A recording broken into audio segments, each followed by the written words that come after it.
Bienvenidos nuevamente a su canal Conociendo tu Biblia. Soy Vic León. Vamos a continuar con nuestros estudios doctrinales y ahora vamos a ver acerca de la doctrina de la Iglesia. Antes queremos agradecer a usted su apoyo, su atención y nuevamente les suplicamos accione la campanita para que usted reciba las notificaciones de este canal. Obséquenos un like, comparta este material y también sus comentarios que al final del video aparece donde puede usted enviarlos, un correo donde usted puede enviarlos y con gusto le responderemos. La doctrina que hoy nos toca estudiar en Conociendo la Doctrina Bíblica es la doctrina acerca de la Iglesia. Una de las ideas preconcebidas de la mayoría de la gente es que consideran a la iglesia como un edificio. Seguramente usted habrá escuchado lo siguiente: vamos a la iglesia o venimos de la iglesia, haciendo alusión al templo o lugar donde se reúnen para su culto. Es importante señalar lo siguiente: en el Nuevo Testamento nunca se usa la palabra iglesia para designar el edificio o construcción, ni en alguna institución estatal o nacional. Eran congregaciones locales, por ejemplo, las iglesias de Macedonia, en 1 Corintios 16, 1 al 6, usted lo puede ver. Y fue cuando varios siglos después de la era apostólica, cuando comenzó este mal uso de la palabra iglesia. Debemos considerar qué es lo que dice la Biblia con respecto a la palabra iglesia. La palabra de Dios acerca de la palabra iglesia. Dice un texto, aquí lo estamos viendo, dice: vosotros también como piedras vivas, es decir, como parte integral de ese edificio, para ofrecer sacrificios espirituales, no te dice sacrificios espirituales y aceptables. Luego también, por lo cual también contiene la escritura: he aquí pongo a Sion la principal piedra del ángulo, escogida y preciosa, y el que creyere en él no será avergonzado. Y finalmente, el versículo 8 dice que es una piedra de tropiezo y roca que hace caer, porque tropiezan a los que en él confían. Entonces continuamos con respecto a qué es lo que significa la palabra iglesia. Para poder entender qué es lo que significa la palabra iglesia, primero vamos a ver lo que no es la palabra iglesia. No es un edificio. Dice Hechos 14, 27, dice: y habiendo llegado y reunido a la iglesia, lo cual habla de un determinado número de personas, refirieron cuán grandes cosas había hecho Dios con ellos y cómo había abierto la puerta de la fe a los gentiles. Es cuando el apóstol Pablo también empezó a predicar. No es una denominación. Iglesia no es una denominación. Hay denominaciones de los presbiterianos, de los metodistas, de los bautistas, de los católicos. Y déjeme decirle esto, que las denominaciones no salvan. Jesucristo es el único que salva. ¿Cuál es el comienzo de la iglesia? Hay dos teorías con respecto a la fundación de la iglesia. Voy a exponer las dos, y si usted escoge o se identifica con una, o por lo que usted ha escuchado, se identifica con una posición acerca de la fundación de la iglesia, o se identifica con otra posición acerca de la fundación de la iglesia, no se preocupe. Ni los grandes teólogos se han puesto de acuerdo cuando se fundó la iglesia. Sin embargo, la Biblia nos da hechos o evidencias de acuerdo a la palabra de Dios de cuándo se formó la iglesia. Y aquí yo voy a exponer algunos puntos. Por ejemplo, la iglesia es fundada por nuestro Señor Jesucristo, según Mateo 16:16. ¿Recuerda usted aquel texto? Respondiendo Simón, dijo: tú eres el Cristo, el Hijo del Dios viviente. Entonces le respondió Jesús: bienaventurado eres, Simón, hijo de Jonás, porque no te lo reveló carne ni sangre, sino mi Padre que está en los cielos. Y yo también te digo que tú eres Pedro, y sobre esta roca edificaré mi iglesia, y las puertas del Hades no prevalecerán. Bien, aquí se dice que se funda la iglesia. En Mateo 16:16. ¿Por qué? Porque con esta confesión petrina, o la confesión que hizo Pedro, que tú eres el Cristo, el Hijo del Dios viviente, está considerando a Jesucristo como el único Dios y Salvador. A partir de esa base, o de ese fundamento, o de esa roca, es que se empieza a edificar la iglesia. La iglesia, como vamos a ir viendo, es una institución del Nuevo Testamento. En el Antiguo Testamento solo era una figura o un misterio que habría de concretarse, según nos lo cita Efesios 3, del 1 al 10. Si usted quiere ver esa parte, también tenemos ese video del libro de Efesios, y usted va a darse cuenta a qué misterio se refiere. Creemos que la iglesia fue fundada por el mismo Señor Jesucristo, como lo menciona Mateo 16, 18, dice: y edificaré mi iglesia. Por tanto, la iglesia que Jesús fundó fue una asamblea local, no una iglesia universal o invisible, como algunos dicen. Pues una iglesia invisible no puede reunirse en ninguna parte para adorar a Dios, o para practicar las ordenanzas, o para edificar a los creyentes, o para ejercer disciplina cuando es necesario, y también cumplir la gran comisión de manera organizada. Para poderlo entender, véalo de esta manera.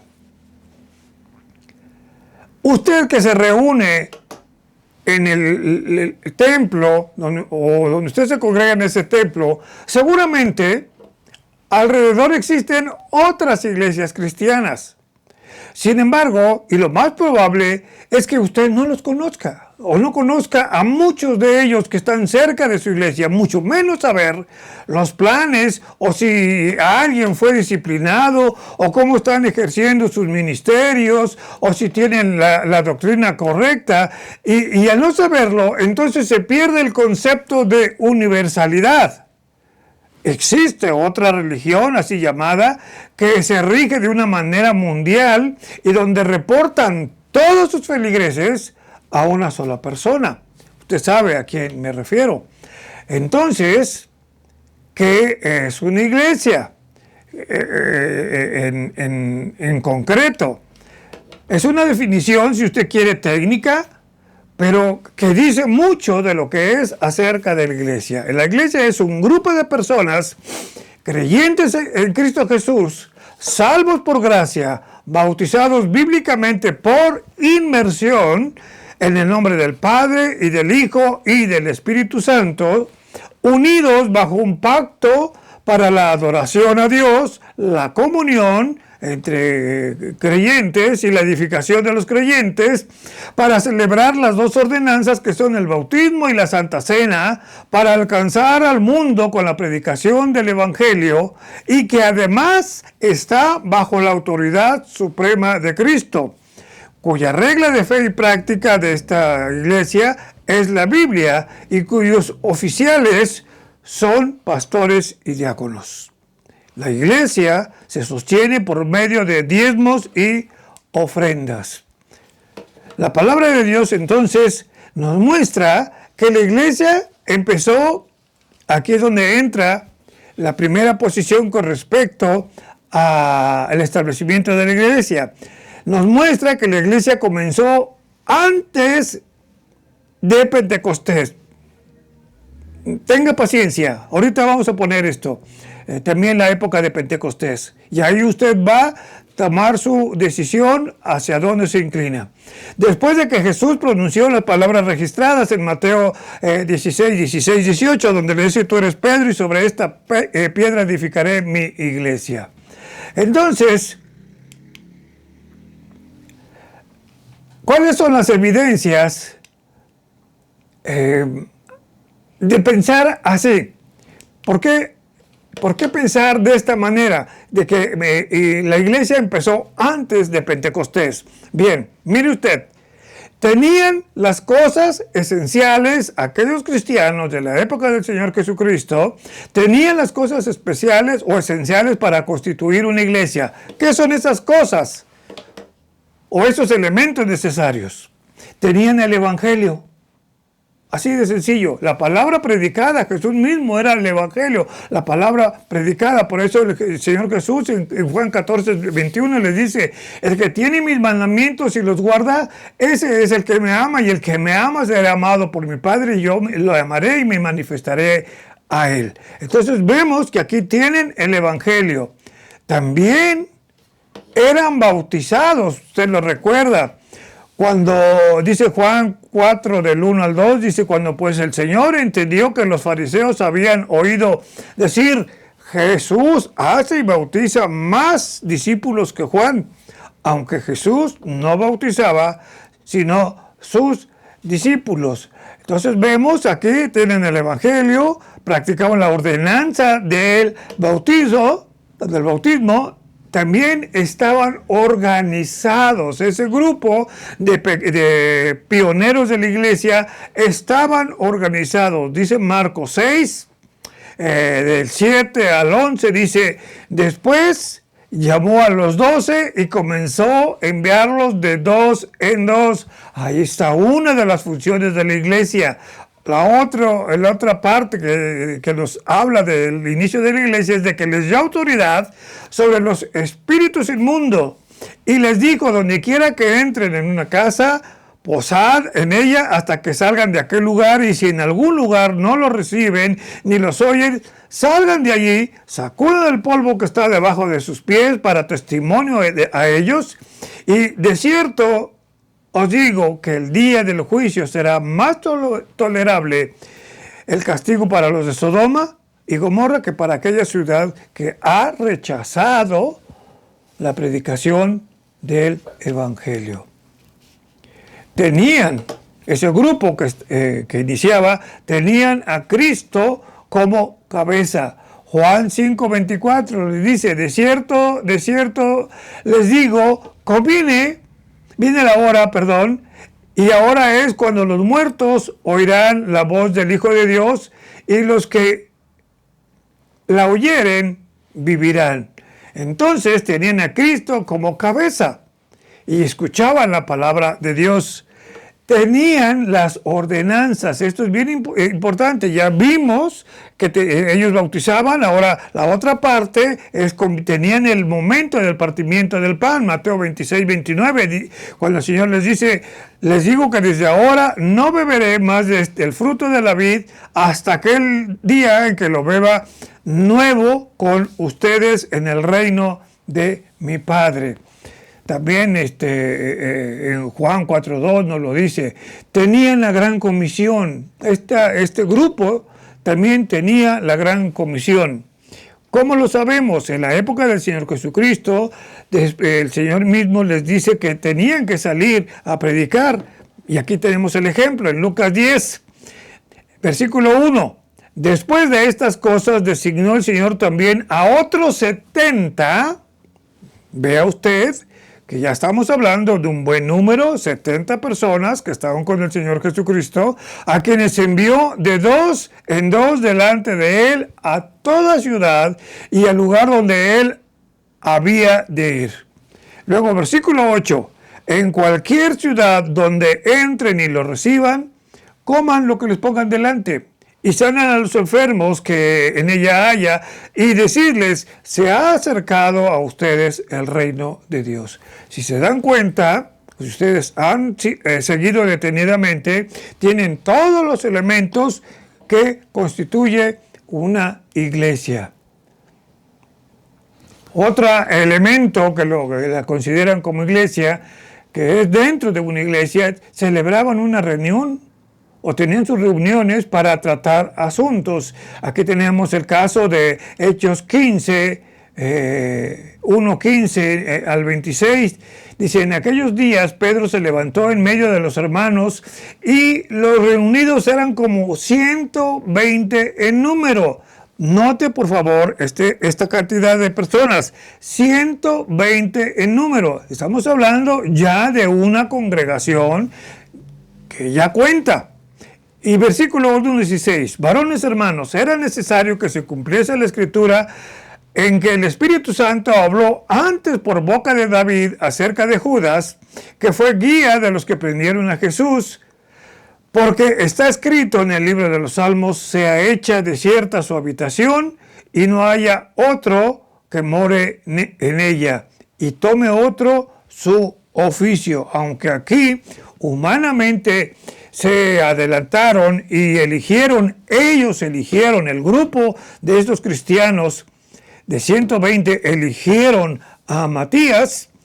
Vemos que realmente la persona elegida conforme a los lineamientos de la elección para un apóstol, el Señor mismo llamó al apóstol Pablo. Luego, la otra parte importante, no que los demás no lo sean, sino que esto tiene un valor sólido. El Espíritu Santo estaba con ellos. Note por favor bien las palabras. El Espíritu Santo estaba con ellos, con ese grupo de personas que acabamos de ver. Estaba con ellos en la persona de Jesús. Dice Juan 14:17, dice, el Espíritu de verdad, el cual el mundo no puede recibir porque no le ve ni le conoce, pero ustedes, le está diciendo el Señor Jesucristo a su gente, ustedes les conocen porque mora con ustedes y estará en ustedes. ¿Cuándo sucede esto que estará en ustedes? En Hechos 2, en la fiesta de Pentecostés. Luego, Juan 7:39, también este texto es muy importante.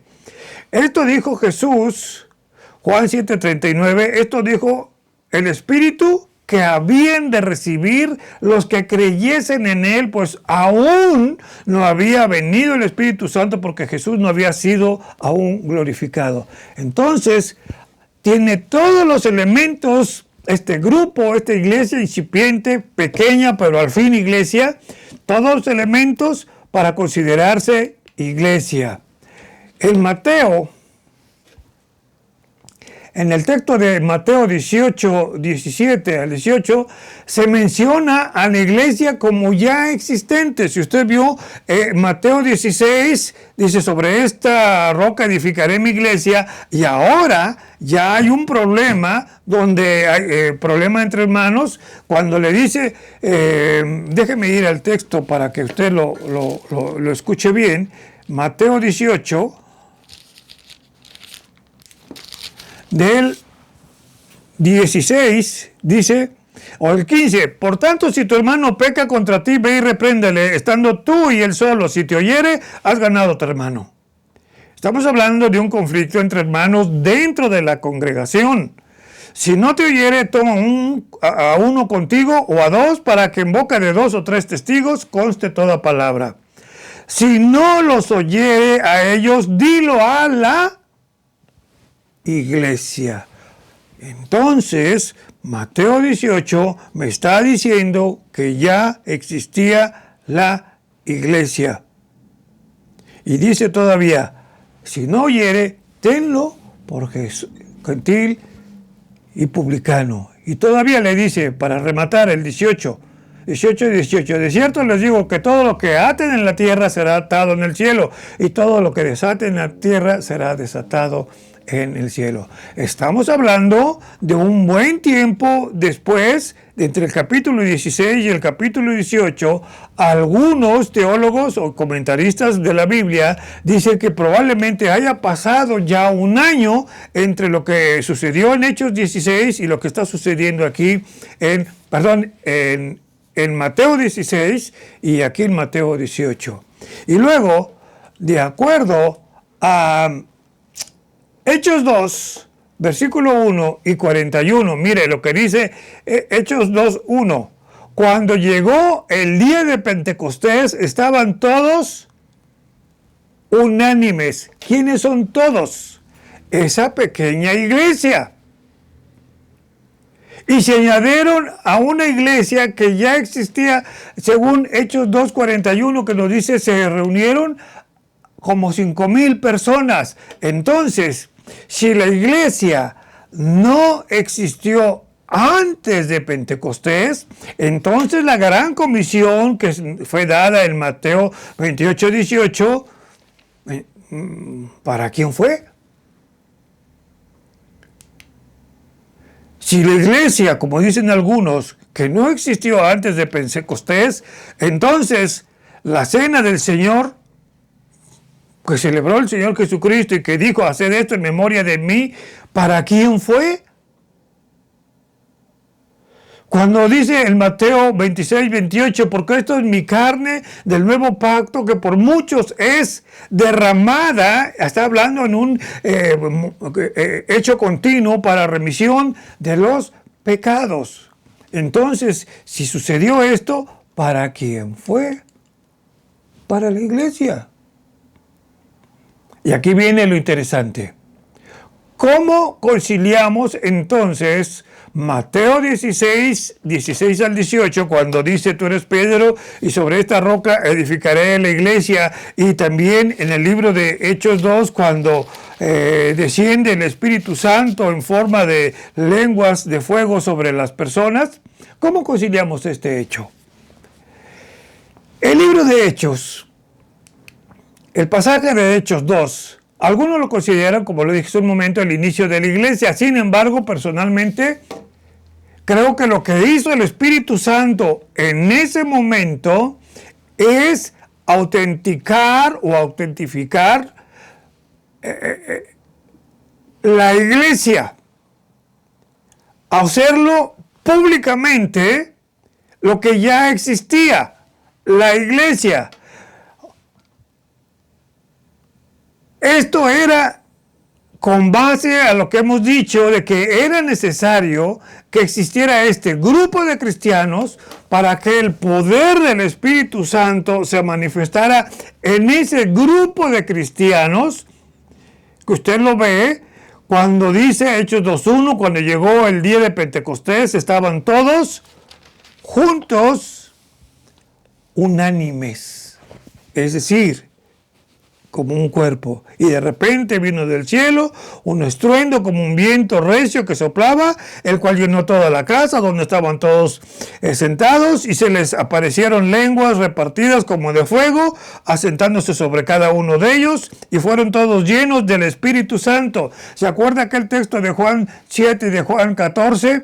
Que estaba con ellos y después estará con ellos a los que en ellos. Es aquí donde entonces el Espíritu Santo está es decir, ya dentro, morando dentro de la persona que ha reconocido a Jesús como su Señor. Dice el texto, cuando se cumplieron los días de Pentecostés, mientras estaban reunidos, voy a ver una versión que se llama la Biblia Peshitta, se lo recomiendo. Mientras estaban reunidos todos unánimes. ¿Quiénes? ¿Quiénes estaban reunidos?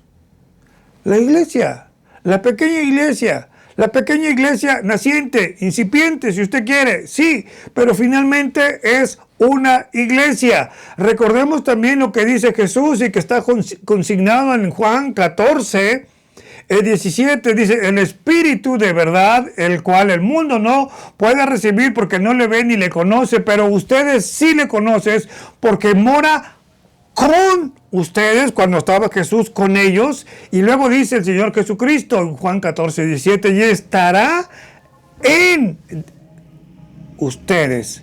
Y eso se cumple precisamente aquí en Hechos 2.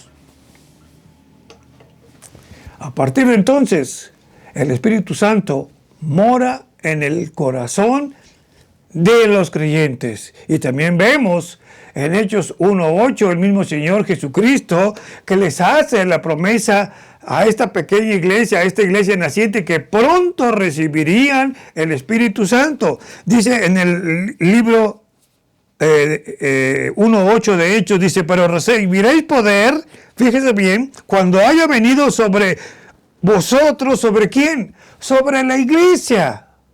Quiere decir que ya estaba la iglesia. Y aquí les está preparando el mismo Señor Jesucristo que recibirán ese poder,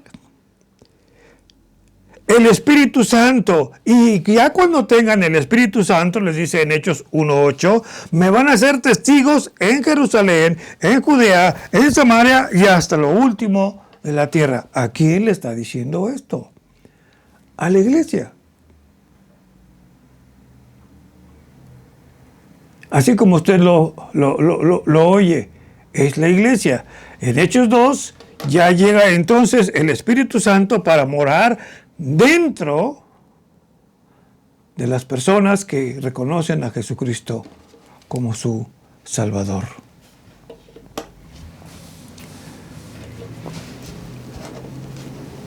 Si usted ha observado el versículo de Juan 14, 17, que lo acabamos de ver, dice que el Espíritu Santo está morando con ellos. ¿Dónde?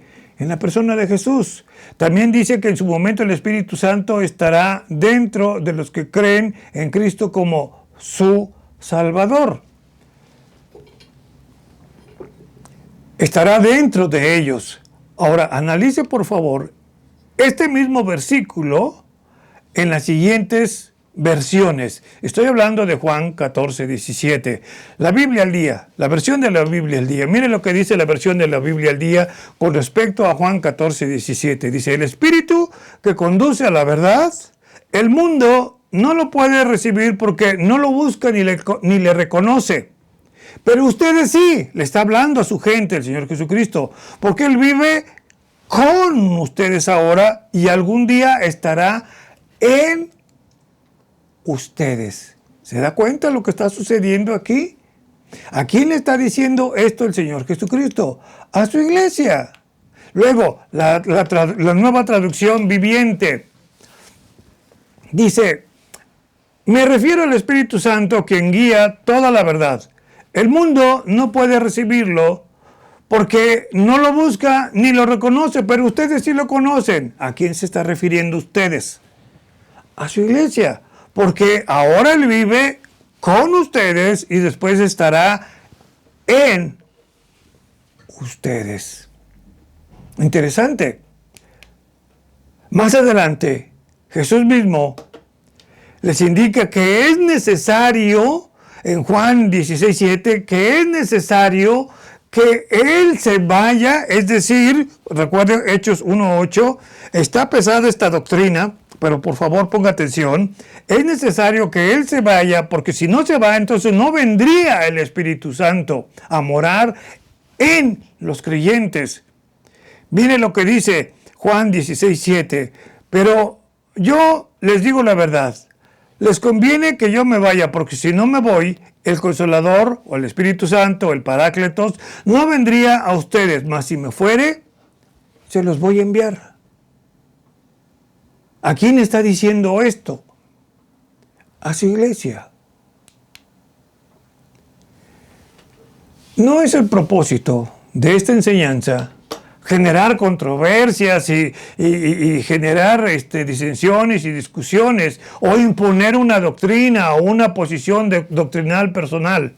Como lo dije al inicio, voy a poner los dos puntos de vista y usted tome con el que se identifique. Lo importante aquí es que la iglesia fue fundada por el Señor Jesucristo. Si fue en Mateo 16 o si fue según el pasaje de Hechos 2, la iglesia fue fundada. Y si usted cree que es Mateo 16 o en Hechos 2, no pasa nada. Lo importante aquí es que el propósito de la iglesia se cumpla. Lo importante es que el Espíritu Santo, aquí está lo importante, es que el Espíritu Santo fue enviado en el día de Pentecostés para bautizar a los creyentes y unirlos en un solo cuerpo, para así poder darles dones espirituales a cada miembro, a cada persona integrante de la congregación para servicio y crecimiento de la iglesia. Y que un día estaremos todos juntos como iglesia, alabándole de manera presencial. Y ese día estoy seguro que sabremos toda la verdad. Requisitos para pertenecer a una iglesia. Número 1. Ser salvos por la fe depositada en Jesucristo. Dice Hechos 2:41, dice, así que los que recibieron su palabra, es decir, la aceptaron, reconocieron a Jesús como el Salvador, fueron bautizados y se añadieron aquel día como 3,000 personas, alabando a Dios y teniendo favor con todo el pueblo. Y el Señor añadía cada día en la iglesia a los que deberían de ser salvos. Otro requisito para pertenecer a la iglesia es ser bautizados por inmersión. Ya vimos la doctrina del bautismo. Esto es bien importante también. Ser bautizados por inmersión en el nombre trino de Dios, es decir, en el nombre del Padre y del Hijo y del Espíritu Santo. Mateo 28:19 es bastante claro ese mensaje que el Señor Jesucristo da a sus seguidores cuando les dice, por tanto, id y hacer discípulos a todas las naciones, bautizándolos en el nombre del Padre y del Hijo y del Espíritu Santo. Otro elemento para estar dentro de la iglesia es estar de acuerdo con la doctrina bíblica apostólica. Hechos 2:42 nos dice, y perseveraban en la doctrina de los apóstoles, en la comunión unos con otros, en el partimiento del pan y en las oraciones. Entonces, aquí están todos los elementos para pertenecer a una iglesia. Ahora vamos a ver la estructura. Dios compara, o la palabra de Dios compara a la iglesia con el cuerpo humano. Porque la iglesia es un organismo espiritual que día a día se reproduce. Cristo es la cabeza. Mire, ahí tenemos Colosenses 1:18, dice, y Él es la cabeza del cuerpo, que es la iglesia. Cristo es la cabeza. El que es el principio, el primogénito de entre los muertos, para que en todo tenga preeminencia. Está hablando de Jesucristo. Entonces, Cristo como cabeza de la iglesia. Después están los apóstoles, los profetas, los evangelistas, los pastores y maestros, y vamos a ir analizando cada uno. Ya vimos Colosenses 1:18 que Cristo es la cabeza. Ahora, los apóstoles. Esto de acuerdo a Efesios 4:11 al 16.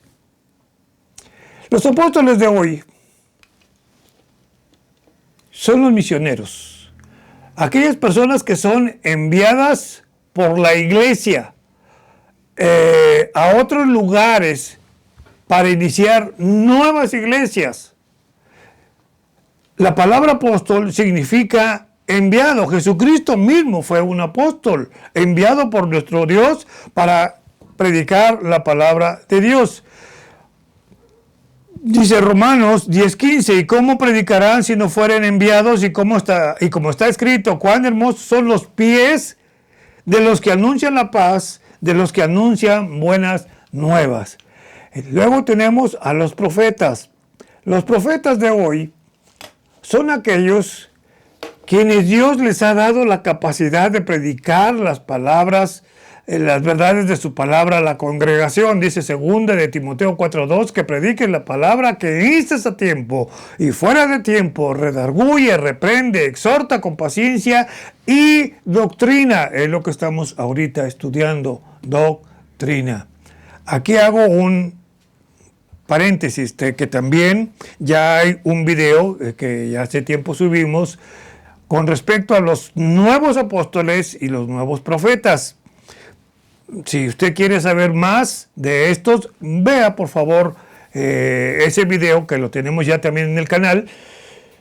La diferencia entre los apóstoles de aquel entonces, los profetas de aquellos tiempos del Antiguo Testamento, y los que hoy se dicen, estos farsantes, decir apóstoles y profetas.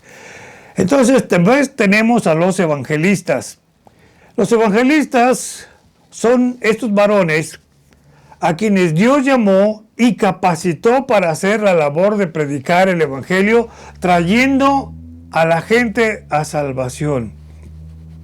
Para hacer una labor tremenda, cuando las iglesias llaman a alguien que Dios ha capacitado para presentar de una manera muy especial el plan de salvación y así sacudir los corazones y las conciencias para que esas personas reconozcan su situación legal delante de Dios y le reconozcan como su Salvador. Este don todavía está vigente. Dice 2 de Timoteo 4:5, dice, pero tú sé sobrio en todo, soporta las aflicciones, haz obra de evangelista, cumple tu ministerio. Y por ejemplo, hay evangelistas, el que yo me acuerde es el señor Billy Graham, era un hombre que llenaba estadios para presentar el plan de Dios, para que las personas reconocieran a Jesucristo. Luego tenemos a los pastores y maestros. Los pastores y maestros son aquellos hombres también capacitados por Dios para predicar y enseñar la palabra de Dios a la iglesia, cuidando y dirigiendo a los creyentes con el propósito de llevarlos a la madurez en Cristo.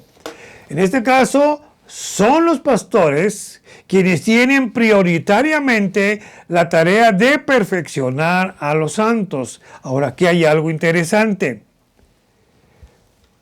El pastor debe de ser también un maestro, pero no todo maestro es pastor. No sé si usted o me di a entender. O sea, el pastor dice de la Biblia que debe ser apto para enseñar.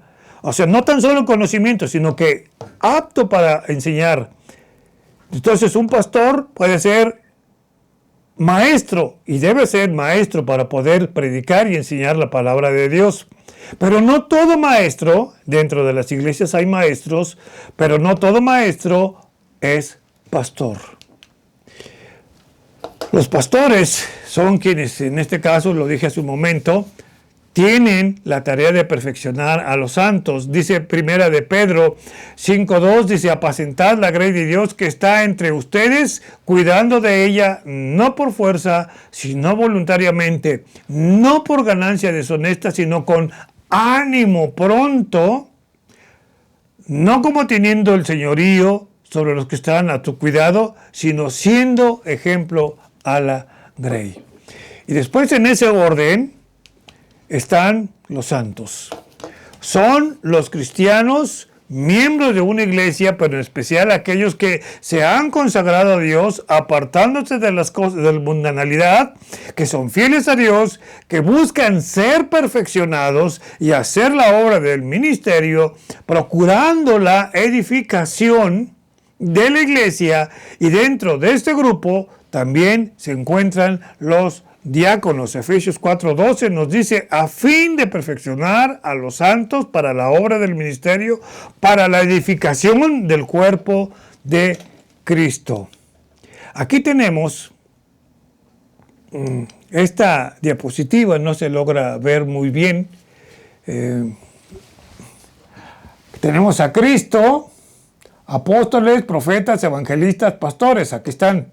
Ellos son los que edifican a los santos. Los santos también edifican a otros santos y todos en su conjunto tienen que ir a predicar al mundo para continuar con la gran comisión. ¿Cuál es el funcionamiento de la iglesia? De acuerdo a Efesios 4 del 11 al 16, una iglesia neotestamentaria, es decir, una iglesia del Nuevo Testamento, debe funcionar de la siguiente manera. Primeramente, déjeme leer 4, 11 al 16 de Efesios. Dice, y él mismo constituyó a unos apóstoles, a otros profetas, a otros evangelistas, a otros pastores y maestros, a fin de perfeccionar a los santos para la obra del ministerio, para la edificación del cuerpo de Cristo, hasta que todos lleguemos a la unidad de la fe y del conocimiento del Hijo de Dios, a un varón perfecto, a la medida de la plenitud de Cristo. Bien, de acuerdo entonces a Efesios 4, 11 a 16, la iglesia está sujeta a Cristo. Debe de estar sujeta a Jesucristo. Efesios 5, 24, así que como la iglesia está sujeta a Cristo, así las casadas estén a sus maridos en todo. Los pastores y maestros están dedicados o deben de estar dedicados por completo a Dios, entregados a la oración y el estudio de la palabra de Dios, de la Biblia. Hechos 6 nos habla precisamente de ese momento cuando eligen a los primeros diáconos y dicen, y nosotros, están hablando los apóstoles, persistiremos en la oración y en el ministerio de la palabra.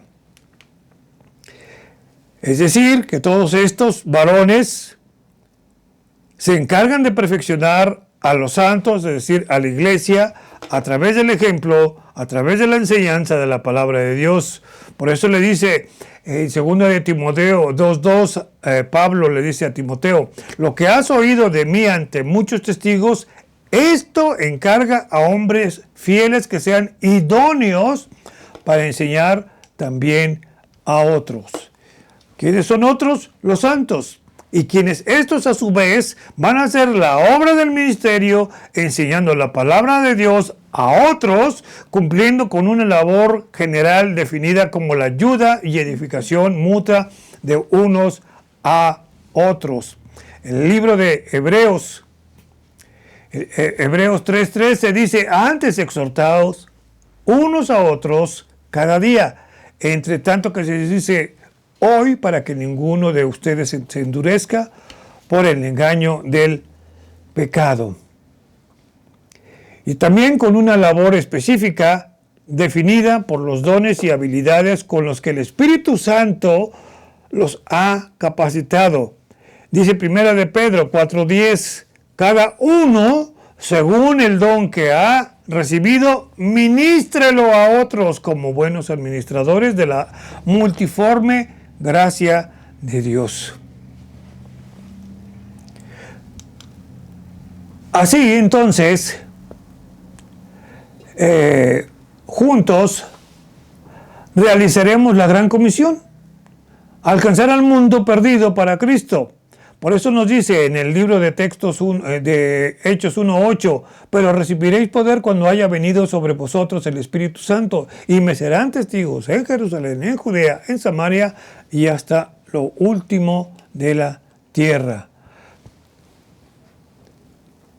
Los pastores y maestros y los santos entonces llevan a cabo la edificación del cuerpo de Cristo, esto es, la formación del carácter cristiano en cada creyente de la iglesia, para que este creyente llegue a ser como la de Cristo. Dice 1 Corintios 14:26, ¿qué hay pues, hermanos? Cuando se reúnen cada uno de ustedes, ¿tiene salmo? ¿Tiene doctrina? ¿Tiene lengua? ¿Tiene revelación? ¿Tiene interpretación? Hágase todo para edificación. Juntos entonces, lo repito, se puede realizar la gran comisión. ¿Cómo es el gobierno de una iglesia? De acuerdo a la Escritura, su gobierno es congregacional. Esto lo vemos en el texto de Hechos 6, 1 al 8, cuando se reúne la iglesia para elegir diáconos. Recordemos que las viudas y otros hermanos más estaban inconformes porque no se les atendía. Entonces dijeron, ¿qué vamos a hacer? Nosotros no podemos estar sirviendo las mesas. nosotros debemos estar dedicados a la oración, al estudio de la palabra y a la enseñanza. Entonces dijeron, dejamos quienes se encarguen de estas otras actividades. Y eligieron a varios diáconos. ¿Qué quiere decir esto? Que las decisiones de la iglesia se toman de común acuerdo mediante asamblea. No puede llamarse gobierno democrático, pues si esto fuera así, tendría que votar el vecino, el que va pasando ahí enfrente, o el otro vecino. El gobierno congregacional, entonces, es la forma de gobierno que pone la autoridad en la congregación local y los asuntos importantes son decididos por la congregación sin considerar la autoridad de otras iglesias u otros oficiales de otras iglesias. Aunque algunas congregaciones eligen su tipo de gobierno, ejercen, en este caso, como iglesia, su derecho a ver la manera de gobernarse. ¿Cuáles son los propósitos de la iglesia? Adorar a Dios y glorificarlo. No hay otro más. Todo lo que la iglesia hace debe apuntar hacia ese objetivo supremo, que es glorificar a Dios, dirigir todos los actos del cristianismo para glorificar a Dios. Dice 1 de Pedro 4:11, si alguno habla, hable conforme a la palabra de Dios, si alguno ministra, ministre conforme a la palabra de Dios, para que en todo sea Dios glorificado. El objetivo entonces debe dirigirse, glorificar a Dios debe ser nuestro objetivo como cristiano. También otra de los propósitos de la iglesia es dar testimonio al mundo por medio de la predicación del evangelio. Y esto se logra a través de dos importantes obras que deben de hacerse dentro de la iglesia, que es la obra evangelística, es decir, dar a conocer el evangelio al mundo, y la mejor forma es con el testimonio de vida y la palabra de cada miembro de la iglesia. Es un binomio inseparable. Y luego también tenemos la obra misionera, que consiste en enviar a personas de la iglesia a otro lugar, abrir nuevas iglesias o, su defecto, participar en la ayuda, en el sostenimiento de otros pastores que están trabajando en la obra de Dios, abriendo otras iglesias.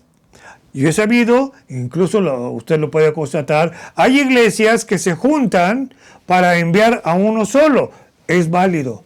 Las dos iglesias, en el ejemplo que estamos poniendo, están contribuyendo en la obra misionera. Algunos le llaman misiones, ahora en la modernidad le llaman campus, pero la función es lo mismo. Esta obra solo se logra por amor y por obediencia. Marcos 16:15 dice, id por todo el mundo y predicar el evangelio a toda criatura. Otro de los elementos que debe de tener la iglesia es edificar a los creyentes para que estos lleguen a la plenitud de Cristo. La meta máxima del creyente es ser como Cristo. Y esto es lo que Dios quiere hacer en cada una de nuestras vidas, de tu vida.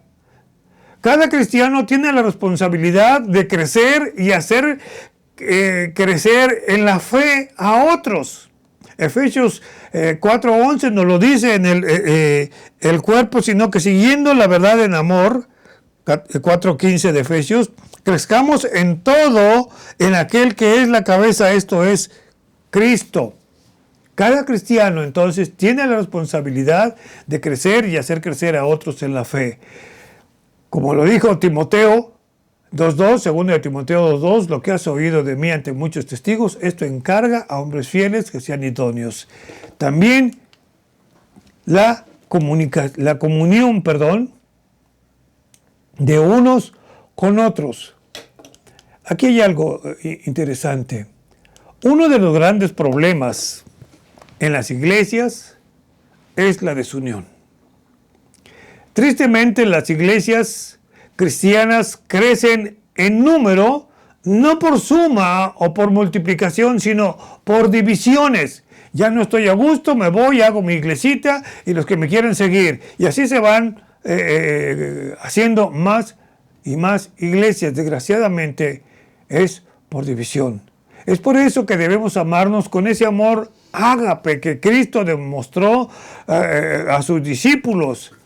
Y como dice Efesios 4:2, con toda humildad y mansedumbre, soportándonos con paciencia los unos a los otros en amor. La importancia de la iglesia. Jesucristo se identificó con la iglesia como su arquitecto. Cuando le dijo a Pedro, y yo te daré, y yo también te digo, tú eres Pedro, y sobre esta roca edificaré mi iglesia, y las puertas del Hades no prevalecerán contra ella. Y luego en Hebreos 11:10 nos dice, porque esperaban aquellos hombres del Antiguo Testamento, porque esperaban la ciudad que tiene fundamentos, cuyo arquitecto y constructor es Dios. Esto sucede en Apocalipsis 21. Y luego, la importancia de la iglesia nos habla de que Él dio su vida para fundarla. El Señor Jesucristo dio su vida para fundar a la iglesia. La iglesia fue la mayor preocupación del apóstol Pablo.